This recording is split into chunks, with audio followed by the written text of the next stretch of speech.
They said no one who stepped inside the old shelter ever stayed long. Not because of animals, not because of weather, but because of her. The woman no one buried, but everyone feared. The one whose spirit guarded what she once called home. It's just a folktale from a place called Hazel Creek. It's just a folktale I heard from an old man named Finn. Finn is my grandpa. And yes, we are related. But let me tell you about them. Them being the people of a town called Hazel Creek, which is nowhere and somewhere all at once. A place where the map ends and the woods begin. For anyone foolish enough to ask directions, I said no one who stepped inside the old shelter ever stayed long. Not because of animals, not because of weather, but because of her. The woman no one buried, but everyone feared. The one whose spirit guarded what she once called home. Deep within a forgotten part of the forest, covered in moss and crumbled wood, stood a shelter too solid to be abandoned, too silent to be alive. Vines curled around its roof like fingers holding secrets. And every time someone tried to tear it down, the tools broke, or the men vanished. Now, when I first heard this story, I was young, so I pictured the shelter looking like a little A-frame cabin, something a girl could easily hide in when playing hide and seek. But as I grew older and wiser, the image changed to match my understanding of the woods. No longer some fanciful playground, but a realm of untamed wilderness. No longer a cute cabin, but a weathered structure of logs and stones, something built to withstand the fury of whatever Hazel Creek's winters might send its way. Something that would still stand centuries after the town itself had been swallowed by the earth. And standing it does, silently watching as seasons turn over and over. Year after year, decade after decade, century after century. Because as long as the shelter stands, she remains. The townspeople of Hazel Creek knew this. They didn't need to have seen her, not with their own eyes, to know she was there. The stories started long before any of them arrived in Hazel Creek. Stories passed down around hearths and told to warn unsuspecting travelers. Stories of a healer who lived in the shelter, a woman who spoke to birds, mended wounds with herbs, and cast out evil spirits. A woman who had helped so many, she was known simply as the Good Woman. But what everyone in Hazel Creek also knew, because they'd been there long enough to remember, was how much the land had changed. What used to be a meandering path became a rushing river, and the forest grew further still, till it seemed the mountains themselves were pressing in on all sides. That's when the Great Flood came. In the spring, the river overflowed, washing away bridges and drowning fields. The villagers fled, seeking higher ground, but the Good Woman stayed. She gathered herbs, food, and water for animals trapped in their flooding burrows, set broken bones, and sang to frightened mothers hiding with their children. Then she sat by the riverbank and waited for the waters to take her. When the villagers returned weeks later, all they found were footprints leading into the shelter, none coming out. With the river receding, they saw the shelter for the first time, hidden in a thicket of trees and overgrown with weeds. It was untouched by the floodwaters, as if the river itself had parted to reveal it. From that day on, no one went near the shelter.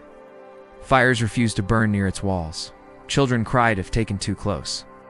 Animals never nested inside, though they did everywhere else. In the summer, the scent of drying mint overwhelmed anyone who passed, even if they couldn't see it.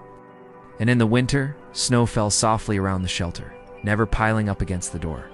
A few brave souls tried to dismantle the shelter, to prove it was just wood and stone, nothing more. But the very air seemed to hold its breath as if listening. Soon, those brave souls were hauling away bricks instead of building them up. Then they were running from the woods, leaving behind the familiar shapes of their lives for a shapeless fear. One evening, a young hunter ventured closest. He hadn't meant to, but the deer he'd tracked had disappeared into the shelter, and he was hungry. When he peered inside, he saw her. He doesn't know if he truly saw her or just thought he did, but he knew he wasn't alone. Her hair was wet, her eyes closed. She sat cross-legged inside the dim light filtering through cracks in the walls. Her lips moved soundlessly as she hummed a tune older than memory and time itself. He blinked, and she was gone. Startled, he backed away. That's when he noticed the footprints in the soft mud outside the shelter. Only 2 sets of prints, hers going in, his coming out. He scrambled away and didn't stop running until he reached the relative safety of the town, telling the tale of what he'd seen. And the people of Hazel Creek listened, as they always had. They didn't need to see her, not with their own eyes, to know she was there. Sometimes they heard her humming. Sometimes they smelled the sweet herbs she used to heal them. Sometimes they felt the moment before a fox darted across the road or a deer bounded up the hill. All they had to do was look to the woods, listen to the wind, and breathe in the air, because she was there. Some say her soul wasn't trapped but chose to remain, guarding the only place she'd ever felt needed. Even in death, she remembered the wounded animals, the starving travelers, the crying children she once held. There was a boy, a young boy who wandered into the woods during a storm, far from the protection of the town. He stumbled and fell, scraping his knee on rocks and twisting his ankle in the uneven terrain. He slept through the night, wrapped in leaves and sheltered by a hollowed-out log.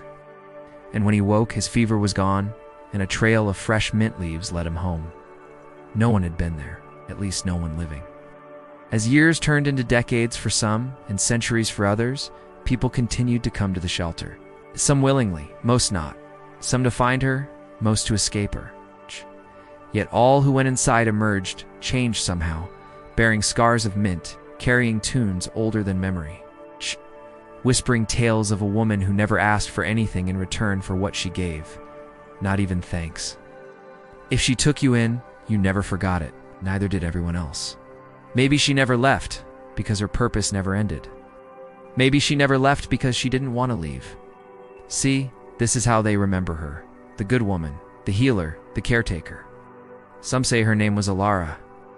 And if you ever pass that place, if you ever feel the silence humming just beyond your hearing, smell the herbs blooming in the darkest part of the woods, or hear a lullaby carried by wind through rotting wood, then you'll know you're close.